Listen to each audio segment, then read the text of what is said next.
Hello everyone, welcome to my channel. आज इस video में हम डिस्कस करने वाले हैं टीचिंग एप्टीट्यूड के नेक्स्ट 30 क्वेश्चंस। आई होप आपने पिछली वीडियोस देख ली होगी एंड आपको यूज़फुल लग रही है। तो प्लीज़ आप उन वीडियोस को लाइक कर दीजिए और अपने फ्रेंड्स के साथ शेयर कर दीजिए। जो भी टीचिंग एग्जाम से रिलेटेड एग्जाम्स देने वाले हैं उनके साथ वो शेयर कर दीजिए एंड चैनल को सब्सक्राइब कर दीजिए अगर आपने अभी तक नहीं किया है तो let's start. Population education means the ratio of educated persons in the entire population, bringing the entire population under the gamut of spreading education, reduction and enhancement in the population growth rate according to the need of the nation. Education that helps the population of the nation. सी, इसमें जो आपका correct answer रहेगा वो सी रहेगा कि according to हमारी जो nation की नीड है उसके हिसाब से हमको पॉपुलेशन ग्रोथ वेरी करनी चाहिए। कभी अगर कम है तो ज़्यादा करनी चाहिए, ज़्यादा है तो कम करनी चाहिए। लाइक फॉर एग्जांपल, रिसेंटली आपने चाइना की न्यूज़ सुनी होगी कि पहले चाइना में क्या होता था, वन चाइल्ड नॉर्म था चाइना में। बट अब वो क्या कर दिया गया है, अब वो आपका couples can have as many as 3 childrens, ये वाला पॉलिसी अब वन चाइल्ड नॉर्म वाली पॉलिसी अब बंद कर दी है and they can have 3 children, as many as 3 childrens they can have. So ये क्यों है? ये क्या किया है नेशन ने, अपने अकॉर्डिंग ग्रोथ को जो है पॉपुलेशन ग्रोथ को वेरी किया है। नेक्स्ट है educational philosophy tells us what type of education should be imparted and why. On the contrary the relationship of education psychology is with the aspect of, तो किसके साथ होता है? व्हेन एंड हाउ के साथ होता है। नेक्स्ट है maladjustments and frustrations are develop in the children when they are not sent to the school। तब तो बच्चे खुश होते हैं, स्कूल नहीं भेजे तो अच्छी बात है, क्योंकि बच्चे को रियलाइज़ नहीं होता उस टाइम कि स्कूल ना जाना बहुत बड़ी गलती होती है लाइफ की। ठीक है, देयर नीड्स आर इग्नोर्ड, उनकी नीड्स को हैं जो हम इग्नोर करते हैं तब वो फ्रस्ट्रेटेड हो जाते हैं। Their parents give them more love and affection and then due for them. ठीक है, नेक्स्ट है they are not able to pass the examination, तो इसका जो आपका करेक्ट आंसर रहेगा वो बी रहेगा। क्यों? क्योंकि बच्चा छोटा होता है, उसको नहीं पता होता है कि कोई भी प्रॉब्लम, सपोज फॉर एग्जांपल बच्चे के घर पे कोई फाइनेंशियल इश्यूज चल रही हैं।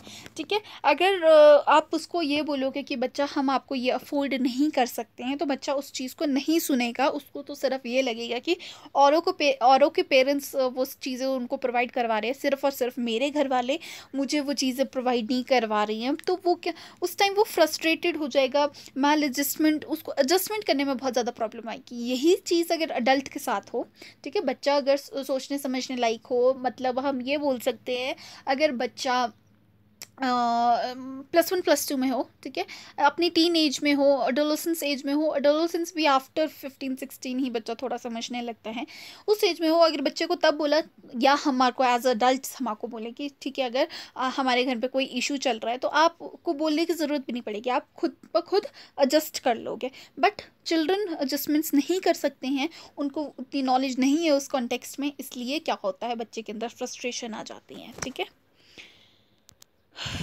नेक्स्ट है आपका द स्टडी ऑफ साइकोलॉजी, नहीं उससे पहले एक और है। In order to understand the maladjustments and frustrations of children and also to treat them effectively the teacher gets good support from the principal of the school, parents and guardians of the children. Study of psychology, friendly treatment of children.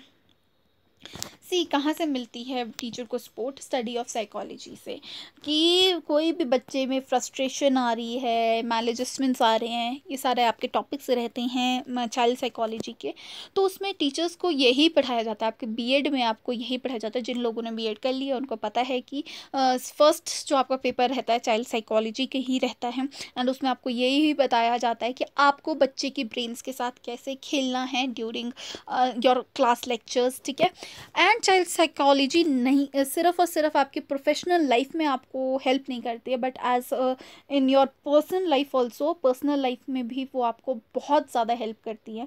As a parent, as a guardian आपको बहुत ज़्यादा help करती है। जब आप child psychology पढ़ोगे, जिन लोगों ने अभी तक नहीं पढ़ी है, तो आपको ये चीज़ रियलाइज़ होगी कि हमने बहुत सारी गलतियाँ की है, या हमने नहीं की है, तो हमारे सराउंडिंग्स में इतनी सारी गलती हो रही थी बच्चे के साथ कि हम बच्चे को ऐसे ट्रीट कर रहे थे, उसकी वजह से आज आप उस चीज़ को कहीं ना कहीं जब आप चाइल्ड साइकोलॉजी पढ़ोगे तो आप उसको रिलेट कर सकते हो, यस हमारी गलती थी। सो मैं आपको यही बोलूँगी, चाइल्ड साइकोलॉजी अपने डे 1 से अच्छे से पढ़ना, जिन लोगों ने अभी तक नहीं पढ़ी है, क्योंकि चाइल्ड साइकोलॉजी आपके प्रोफेशनल लाइफ में, मतलब आपके जितने भी टास्क रहते हैं उसमें आएगी, कि जितने भी आपके टीचिंग एग्जाम्स रहते हैं उसमें आपको चाइल्ड साइकोलॉजी आएगी। And child psychology is such an interesting subject, और इतना ही ईजी सब्जेक्ट है वो, आपके 30 आउट ऑफ 30 भी आते हैं। इनफैक्ट आपके जो आप अपने 10th से, मतलब अपने +1 +2 से जो आप सब्जेक्ट्स पढ़ रहे हो, अपने सब्जेक्ट्स पढ़ रहे हो, उसमें भी आपके फुल मार्क्स नहीं आते हैं जितने आपके चाइल्ड साइकोलॉजी में आप बहुत इजीली स्कोर कर सकते हो फुल मार्क्स। ठीक है, ये चीज़ आपको याद रखनी है। सो डे 1 से आपका पेपर 1 ही चाइल्ड साइकोलॉजी के रहते हैं, उसमें आपके 100 मार्क्स का वो एग्ज़ाम रहता है आपका। तो डे 1 से ही ये प्रेफर करना, आप बहुत इंटरेस्ट के साथ उसको पढ़ो, ठीक है। एंड बहुत इजी रहता है, अगर आप इंटरेस्ट लेके पढ़ोगे तो बहुत ही ज़्यादा इजी रहता है आपके लिए। थ्योरीज़ के थ्रू आपको यही बताया जाता है किस स्टेज में बच्चा क्या कॉम्प्लिकेशंस फेस कर रहा है, एंड उसके पीछे का रीज़न क्या रह रहा है, उसके अगर कोई रीज़न, कोई प्रॉब्लम वो फेस कर रहा है, उसके पीछे का रीजंस क्या रहने वाले हैं, ये सब कुछ आपको बताया जाता है, ठीक है। और वही चीज़ आपको क्या करनी है अपनी प्रोफेशनल लाइफ में, आपको एज अ टीचर आपको क्लास में बहुत ज़्यादा हेल्प करने वाली है, सिर्फ टैट क्वालिफाई करने के लिए या एग्ज़ाम्स क्वालिफाई करने के लिए नहीं, बट आपको आपकी प्रोफेशनल लाइफ में भी बहुत ज़्यादा हेल्प मिलने वाली है, और पर्सनल लाइफ में तो आपको डेफिनेटली मिलेगी ही, ठीक है। नेक्स्ट है the study of child psychology is helps the teacher to understand the discipline related education, gives the correct viewpoint about the problem related education, ठीक है, ये भी होता है आपका। Helps him improve his abilities, definitely help करती है आपको। Helps him present ideas before the children, ये भी होता है। बट इसमें जो मोस्ट एक्यूरेट है वो ये है कि टीचर को अंडरस्टैंड करने देती है डिसिप्लिन रिलेटेड टू एजुकेशन, कि एजुकेशन में आपको कब कहाँ कैसे करना है, हर चीज़ आपको चाइल्ड साइकोलॉजी बहुत ज़्यादा हेल्प करती है इस चीज़ में। नेक्स्ट है, in order to effect the teaching of students the most appropriate manner who helps the teacher is the class monitor, the study of child psychology, the blackboard, the presentation of the lesson plan। सी मैंने आपको अभी भी बताया कि child psychology आपको सबसे ज़्यादा help करने वाली है। चाइल्ड साइकोलॉजी बहुत ज़्यादा इम्पॉर्टेंट है किसी भी एग्ज़ाम के लिए, एंड ये वाला टॉपिक मत छोड़ना कभी भी एग्ज़ाम के लिए। एंड आपको पता है 30 आउट ऑफ 30 आप इसमें ला सकते हो, एंड 30 मार्क्स के क्वेश्चंस पूछे जाते हैं इस सेक्शन से। तो और बहुत ही ज़्यादा इंटरेस्टिंग एंड बहुत इजी है, अगर आप उसको रियल लाइफ के साथ रिलेट करके पढ़ोगे तो बहुत ईजी है, ठीक है। नेक्स्ट है, an important part of teaching learning process is the curriculum, this curriculum should be prepared keeping in view.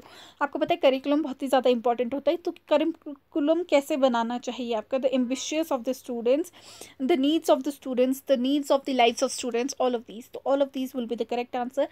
Curriculum में आपका ओवरऑल डेवलपमेंट होनी चाहिए, अगर करिकुलम ही आपने ऐसा बनाया जिसमें ओवरऑल डेवलपमेंट है बच्चे की, तो डेफिनेटली वो बच्चे को बहुत ज़्यादा हेल्प करने वाला है। तो वो कैसे ओवरऑल डेवलपमेंट कैसे आप इंश्योर कर सकते हो, ये सारी चीज़ें देख के आप इंश्योर कर सकते हो, ये सारी चीज़ें होनी चाहिए। नेक्स्ट है, if it is no use making students forcibly sit in the class if they are not willing to study और learn, what is the important वो for creating an urge in their minds to study और learn, ठीक है। आप लोग क्या करते हो, मतलब जब आपका पढ़ने का मन नहीं करता है, या आप मतलब बिल्कुल भी पढ़ने का मन नहीं कर रहा है आपका, या कुछ भी आपका जो काम कर रहे हो आपका उस पर फोकस नहीं हो रहा है, तो आप लोग क्या करते हो। मैं अपनी बात करूँ तो मैं क्या करती हूँ, मैं मोटिवेशनल वीडियोस देखने लग जाती हूँ, ठीक है। जैसे भी कोई भी मोटिवेशनल स्पीकर हो उसकी वीडियोस मैं देखने लग जाती हूँ, ठीक है। आई एम नॉट एम्फसाइजिंग कोई भी जो मुझे ऐसा लगता है, जो मेरा जो उस टाइम जो सिचुएशन रहती है उसके साथ जो भी रेलिवेंट लगता है मुझे, मैं वो वीडियो देखने लग जाती हूँ, and that gives me a motivation. और उसके बाद मैं थोड़ी ठीक है, थोड़े टाइम के बाद एक्टिव होने लग जाती हूँ कि yes I have to do this thing. तो इसमें जो क्या है, आप मेन रोल क्या है कि आप कैसे बच्चे के अंदर एक अर्ज जगा सकते हो पढ़ने की, उनके दिमाग में कि पढ़ना है, एक ज़ील कैसे डेवलप कर सकते हो बाय गिविंग देम मोटिवेशन, ठीक है। जैसे मैंने आपको भी मोटिवेशन दी है कि आपको क्या करना है, अपनी चाइल्ड साइकोलॉजी को अच्छे से पढ़ना है, ठीक है। उसमें क्या होगा, आप अपने प्रोफेशनल करियर को भी अच्छा बना सकते हो, आप अपनी पर्सनल लाइफ को भी अच्छा बना सकते हो। तो ये क्या है, एक टाइप की मोटिवेशन मैंने आपको प्रोवाइड की है, ठीक है। नेक्स्ट मोटिवेशन इज क्या है, फिजिकल स्टेट है, साइकोलॉजिकल स्टेट है, न्यूट्रल स्टेट है, नेचुरल स्टेट है। सी अब मैंने आपको ये बताया अभी थोड़ी देर पहले कि चाइल्ड साइकोलॉजी जो है वो बहुत ही ज़्यादा इंटरेस्टिंग सब्जेक्ट है अगर आप उसको रिलेट करके पढ़ोगे, और बहुत ही ज़्यादा ईजी सब्जेक्ट भी है अगर आप इंटरेस्ट लेके पढ़ोगे उसको। तो मैंने क्या किया, आपके साइकोलॉजी में जो है एक चीज़ मैंने बिठा दी है कि बहुत ज़्यादा सी यूजुअली क्या होता है, हम जैसे कोई जाता है, आपने किसी से अगर ये पूछा होगा कि मैंने बीएड करनी है तो फिर बीएड करना ठीक रहेगा या नहीं रहेगा, तो मोस्टली बोलोगे ठीक है बीएड तो कर लो, पर बहुत काम होता है इस उसमें, एंड बहुत काम होता है, बहुत फाइल्स बनानी पड़ती है। सो आपके दिमाग में स्टार्टिंग से एक चीज़ रहती है कि यार बहुत काम है, बहुत काम है, तो आप इंटरेस्ट लेके वो काम नहीं करते हो। बट अगर मैं आपको ये बोलूँ, बेशक बहुत काम है, but if you have that creativity और आप में वो ज़ील है उस काम को करने की, तो आप बहुत ईजिली उस चीज़ को कर सकते हो, ठीक है। बहुत अच्छी है, बहुत नई नई चीज़ें आप सीख सकते हो। जैसे मैंने आपको अभी बताया, साइकोलॉजी बहुत अच्छी है एंड इसमें आपको बहुत नई चीज़ें पता लगती है, एंड आप जब उसको अच्छे से पढ़ोगे तो आपको ऐसा लगेगा कि हमने या हमारे पेरेंट्स ने भी हमारे साथ ये कितनी गलतियाँ की हैं in upbringing, in grooming of a child. कितना मतलब ग्रूमिंग कितनी ज़्यादा ज़रूरी होती है, और किस राइट ग्रूमिंग कितनी ज़्यादा ज़रूरी होती है बच्चे की, हम ये बोलेंगे अगर। तो आपको क्या होगा, आप साइकोलॉजी बहुत इंटरेस्ट के साथ पढ़ोगे। तो मैंने क्या किया, आपके साइकोलॉजी के साथ थोड़ा सा खेला, ठीक है। यूजुअली हम एक चीज़ बिठा देते हैं अपने दिमाग में, ये चीज़ ऐसे होनी है, ये चीज़ ऐसे होनी है। वो क्या है, साइकोलॉजिकल स्टेट है हमारा, ठीक है। इसके लिए एक एग्जाम्पल भी था मेरे पास, बट इतना टाइम नहीं है, बट एक शॉर्ट में मैं आपको बता देती हूँ एक एग्जाम्पल, साइकोलॉजिकल स्टेट कैसी है मोटिवेशन आपके लिए। साइकोलॉजिकल स्टेट होती क्या है, मतलब फॉर एग्जाम्पल एक स्टोरी थी जिसमें एक इंसान को ये बोला गया था कि हम आपको क्या करेंगे, उसको फांसी लगानी थी, ठीक है, उसको हैंग करना था। तो हैंग करने के लिए उसने बोला कि फिर जो प्रिजनर था, जो वहाँ का पुलिस वाला था, उसने उसको ऐसा बोला कि अगर मैं आपको फांसी लगाऊंगा तो आपको देखो आप कितने घंटे तड़पते रहोगे मरने के लिए, एंड आपको सांस नहीं आएगी। इससे अच्छा मैं पता है क्या करता हूँ, मैं आपके लिए मतलब बहुत जहरीला सांप ले आता हूँ, पॉइजनस स्नेक ले आता हूँ, और उसको मैं वो आपको डसेगा तो आपको बिल्कुल भी टाइम 2 मिनट के अंदर सब कुछ हो जाएगा और आप मर भी जाओगे, ठीक है। आपका भी काम आसान हो जाएगा, आपको भी मतलब इतना स्ट्रगल नहीं करना पड़ेगा, ठीक है। तो फिर करते कि ओके, उसने बोला कि ज़्यादा बेटर तो यही है कि सांप से ही मर जाता हूँ, सांप मुझे डसेगा तो मर जाएगा, वरना अगर मैं हैंग हो जाऊँगा, अगर मुझे फांसी लगेगी तो बहुत टाइम लगेगा, ठीक है, उस चीज़ में, और मेरे को बहुत तड़पना पड़ेगा, और सांप का तो पता भी नहीं लगेगा, ये इंजेक्शन जैसा लगता है एंड मैं मर जाऊँगा। सो उस आदमी को क्या किया, उसके मुंह पे ब्लैक क्लॉथ डाल दिया एंड उसकी आईज़ वगैरह क्लोज कर दी, एंड वो क्या किया तो, और उसके बाद उसको ऐसा फील हुआ, ठीक है, उसको ऐसा फील हुआ कि स्नेक ने उसको डस दिया है, ठीक है, एंड वो बंदा मर जाता है, ठीक है, वो इंसान जो है वो मर जाता है। एंड एक्चुअली बाद में अगर जब उसको मतलब बाद में उसको तो नहीं, बट उस पुलिस वाले ने क्या किया था, सिर्फ और सिर्फ एक इंजेक्शन लगाया था उसको, कोई सांप नहीं लाया था, सिर्फ इंजेक्शन लगाया था, एंड वो उसी इंजेक्शन से मर गया। इंजेक्शन में कुछ नहीं था, बट उसके दिमाग में ये था उस टाइम कि क्या है, मुझे सांप ने जो है वो डसा है, ठीक है। सो ये होती है साइकोलॉजी। इसलिए आप पहले से मैं आपको ये बता देती हूँ कि साइकोलॉजी जो चाइल्ड साइकोलॉजी है बहुत ही ज़्यादा इंटरेस्टिंग सब्जेक्ट है, इसको अच्छे से इंटरेस्ट के साथ पढ़ना। मैं आपके साथ कोई खेल नहीं रही हूँ, सच में आप इसको रियलाइज़ करोगे, जब आप पढ़ोगे अच्छे से पढ़ोगे तो आपको बहुत अच्छा लगेगा उसको पढ़ के, ठीक है। Next, as a teacher, what do you do? What do you consider to be superior? Intrinsic motivation, extrinsic motivation, both A and B and D. See, as a teacher, आपको दोनों साथ में लेके चलने पड़ेंगे. Intrinsic मतलब internal motivation, extrinsic मतलब external motivation. See, internal motivation बच्चे में तो नहीं होती है. बच्चों को internally कभी भी motivated feel नहीं होगा, ठीक है. बच्चों को सिर्फ एक्सटर्नली ही मोटिवेटेड फील होगा. एक्सटर्नल मोटिवेशन मतलब क्या होता है, एक्सटर्नल मोटिवेशन का मतलब ये होता है कि एक्सटर्नल, जैसे कि आप ये बोल रहे हो जो क्लास में फर्स्ट आएगा आई विल गिव, या टेस्ट में जो फर्स्ट आएगा उसको मैं चॉकलेट दूंगी, तो वो क्या है, एक एक्सटर्नल मोटिवेशन है, बच्चा उस चॉकलेट के लिए पढ़ेगा। ठीक है, आप या तो फिर आप एक्सीलेंट देते हो, जो हमारे टाइम में तो ये होता था कि हम वो excellent stars was so very good external motivation, हम उसी के लिए पढ़ते थे कि हमको वो स्टार चाहिए, या हमको वो अच्छी अच्छी स्टैम्प्स चाहिए होती थी, जो टेडी बियर वाली स्टैम्प्स आती थी, वही सब कुछ करने के लिए पढ़ते थे बच्चे। और यूजुअली बच्चे यही करते हैं, उनको इंटरनल मोटिवेशन का कुछ भी नहीं पता।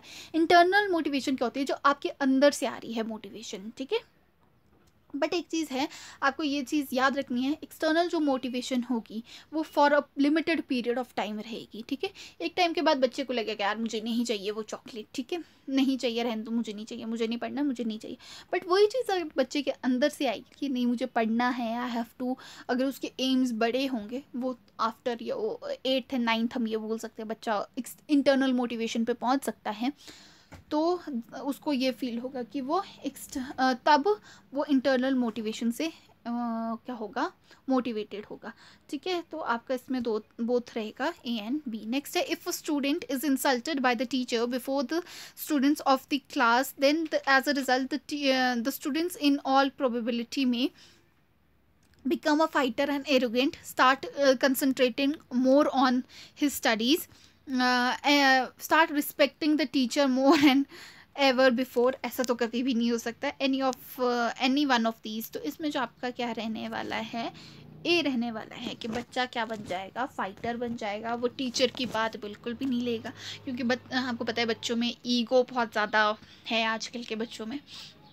ठीक है, तो वो क्या करने लग जाएगा, उस सब्जेक्ट को पढ़ने नहीं लग जाएगा। उसको जब टीचर ये यूजुअली होता है, अगर आपको सब्जेक्ट की टीचर अच्छी है, किसी भी सब्जेक्ट की टीचर अच्छी लगती है, वो सब्जेक्ट आपका फेवरेट सब्जेक्ट ऑटोमेटिकली बन जाता है। ठीक है, तो ये इसका रीज़न रहने वाला है। नेक्स्ट है, if a student is okay, हो गया ये वाला। नेक्स्ट है, so A will be the correct answer. Next है, some of your friends make fun of the teaching profession, in such situation what would you do as a teacher? You would convince them that their opinion is wrong. You would think about abandoning the teaching profession. You would try to find out a new profession job. You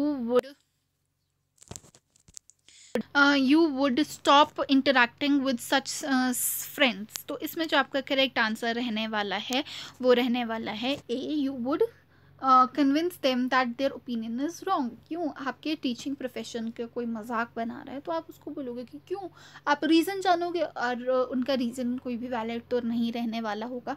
अगर उनका reason कुछ हद तक सही भी होगा तो आप उसको क्या करोगे, उनको कन्विंस करोगे कि आपकी सोच जो है वो गलत है। ठीक है, प्रोफेशन चेंज करना इतना आसान नहीं होता है, so this is not the right answer. Next है आपका, you are a teacher and you do your work with complete dedication. You would expect that you should be awarded a prize, your name should be published in newspaper, in a few words should be stated in your honor, on a special occasion you should be given an advance increment. हर चीज़ पैसे के लिए नहीं की जाती। ठीक है, और award आप सिर्फ आपको एक अवार्ड दे रहे हैं तो उससे आपको कोई ज़्यादा फ़र्क नहीं पड़ने वाला है, वो तो सिर्फ एक ट्रॉफ़ी आपके पास आ जाएगी, बाकी कुछ भी नहीं रहने वाला है।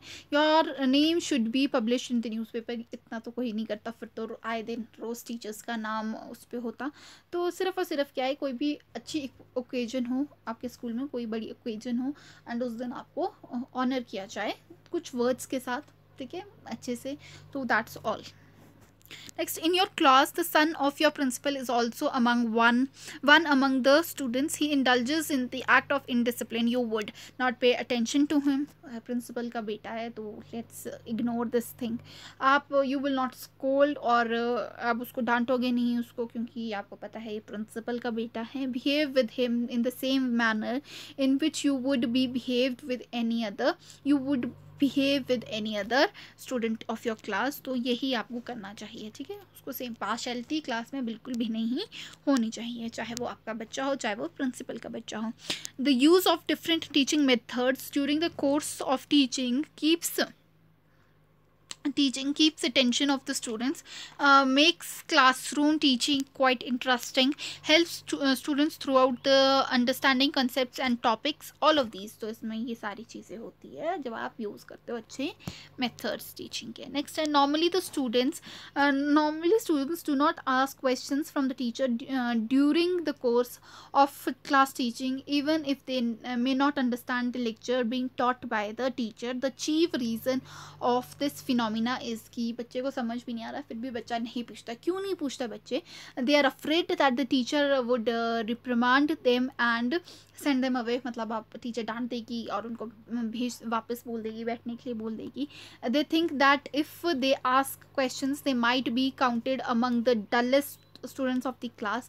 हाँ, बच्चे को ऐसा लगेगा कि अगर मैं क्वेश्चन पूछूंगा तो मैम को ऐसा लगेगा ये तो डफर है, मेरा क्वेश्चन में भी रेलिवेंट ना हो, मैम को लगे यार इसको इतनी सी बात भी नहीं पता है. होता है बहुत बार ऐसा लगता है बच्चों को.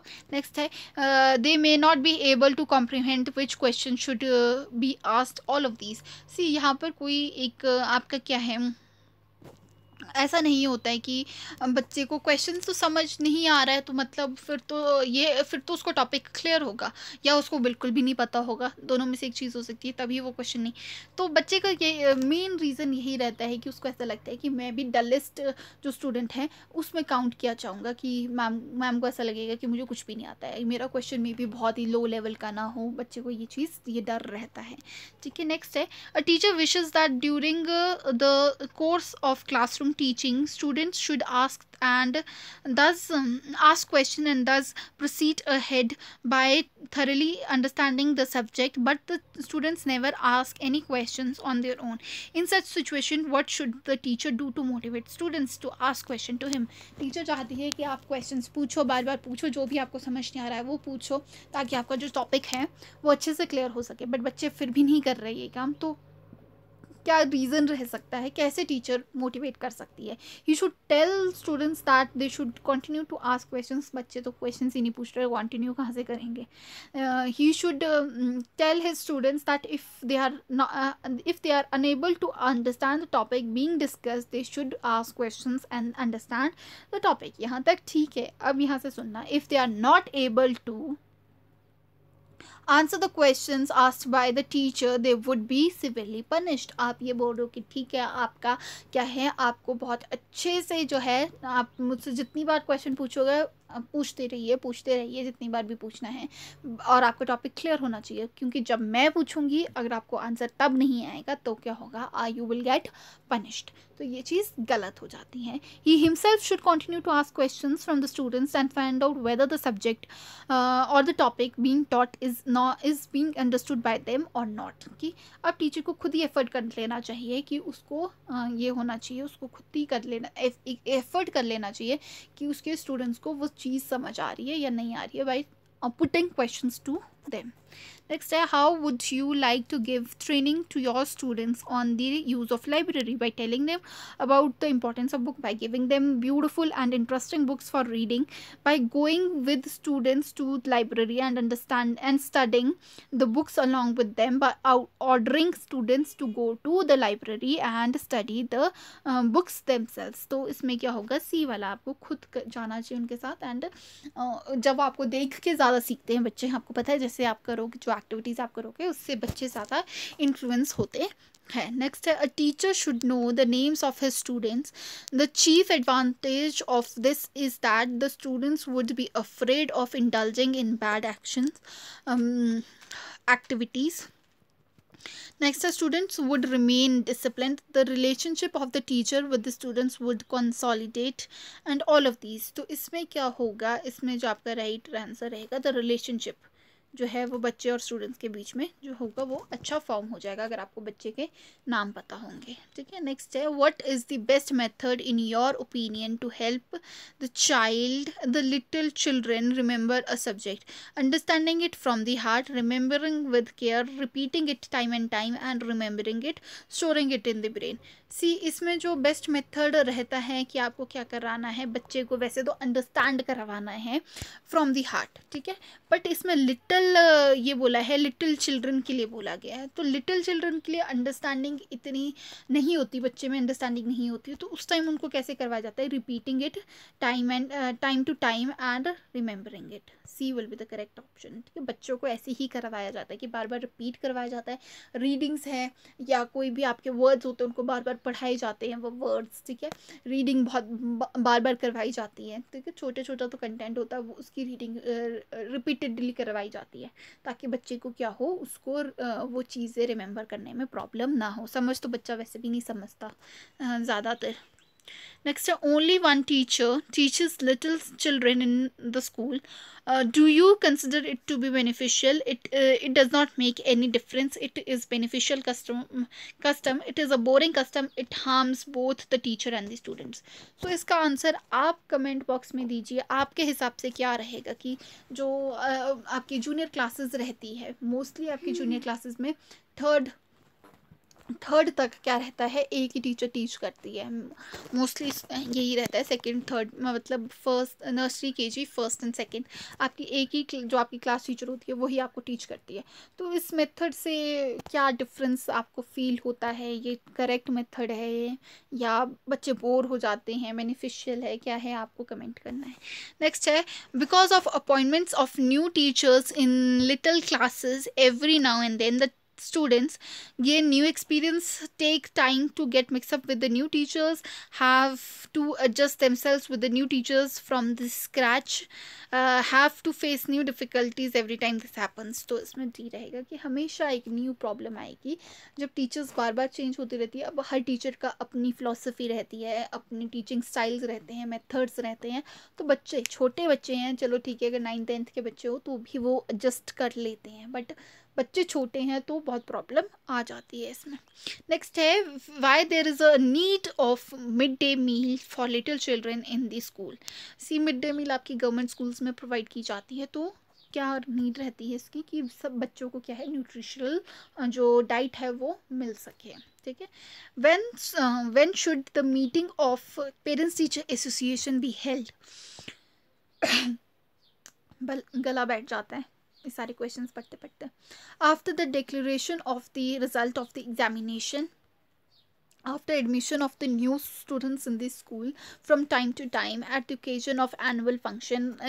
तो आपको पता है from time to time होने चाहिए, क्योंकि बच्चे की रिपोर्ट्स पेरेंट्स को भी जो है वो टाइम टू टाइम डिलीवर होनी चाहिए, क्योंकि बच्चा तो कुछ भी बोल सकता है घर जाके कि नहीं आई एम डूइंग वेल, हर चीज़ है, क्योंकि आजकल के बच्चे बहुत ज़्यादा स्मार्ट है, वो ये चीज़ें कर सकते हैं। पर अगर रेगुलर टीचर के साथ अगर आपकी मीटिंग्स होती रहेगी, ठीक है, मंथ में एक बार होती रहेगी या what ever the school format is, तो उससे क्या होगा कि बच्चा चीट नहीं कर पाएगा और पेरेंट्स भी अपडेटेड रहेंगे। Next is, there is a technique of teaching children, it is from simple to complex. हमेशा याद रखना सिंपल टू कॉम्प्लेक्स जो है टीचिंग स्टाइल आपका रहना होना चाहिए, रहता भी है। ठीक है, आपकी बुक्स वैसे ही प्लान की जाती है। 6th में सिर्फ आपको क्या बताया जाएगा, फोटोसिंथेसिस के बारे में बताया जाएगा। फिर 7th में आपको जो है autotrophic heterotrophic mode of nutrition बताया जाता है, तो ये लेवल इंक्रीज करता रहता है। 6th में आपको फूड के बारे में ज़्यादा बताया जाता है। ठीक है, फिर 7th में आपको ये बताया जाता है कि वो फूड आता कहाँ से है, क्या क्या इसके यूजेस है, क्या क्या वो सब कुछ। तो लेवल आपका क्लास वाइज इंक्रीज होता है। ठीक है, ठीक है, सो सिंपल टू कॉम्प्लेक्स रहती है। Which one of the following is an example of this technique. तो कौन सा है, the sun gives us light and heat, the cow goat camel dog all have 4 legs each and it is called your quadrupeds बोलते हैं इनको, क्वाड्रोपेट्स बोलते हैं इनको। ये सब कुछ, तो ये आपका B will be the correct answer, कि पहले आपको बताना है 4 legged एनिमल्स कौन से होते हैं और उन 4 legged एनिमल्स को फिर बाद में बताना है कि क्या बोलते हैं उनको। ठीक है, नेक्स्ट है आपका, if you come to know that a student fall sick invariably in school itself, then what would you do. तो आप क्या करोगे, आप उसके पेरेंट्स को बताओगे और अच्छा जो है ट्रीटमेंट देने को बोलोगे। Why do you consider it to be beneficial to call a student to the blackboard and gets a question solve by him. इससे क्या होता है, through this method the students get the practice of neatly writing, वो तो notebook पे भी होता है, हो सकता है. Confidence in creating the student through this method, confidence create होता है बच्चे में, able to learn whether the student is understanding the topic और नॉट, ये चीज़ हो सकता है. तो आपका both B and C will be the right answer. Next है, as a teacher do you agree that there should be a code of conduct for teachers? Yes, there should be. ठीक है, yes will be the right answer. Next है, the teacher should arrive in school in time. The biggest advantage of this habit is, तो क्या होता है इससे, क्या होता है, बच्चे भी अच्छे से टाइम पे आना सीखते हैं, आपके रिस्पेक्ट भी करते हैं, आप यू आर पंक्चुअल, तो वो सब कुछ रहता है. तो D will be the correct answer. Next है, as a teacher you request the principal to arrange a utility और facility that is useful for the students. The principal ignores your request. What would you do in what would be your reaction in such situation? You would incite students, आप भड़काने लग जाओगे principal के against. You would request other teachers to arrange, आप other teachers से help मांगोगे. ठीक है, you would request the principal time and again in this context. तो यही राइट आंसर रहेगा. सो आज के हमने 30 क्वेश्चंस डिस्कस कर लिया. आई होप आपको ये वीडियो यूजफुल लगी हो. गले से आवाज़ नहीं निकल रही है अब. सो अगर आपको ये वीडियो यूज़फुल लग रही है तो प्लीज़ इसे लाइक कर दीजिए, अपने फ्रेंड्स के साथ शेयर कर दीजिए, बाकी चैनल को सब्सक्राइब कर दीजिए. Thank you so much.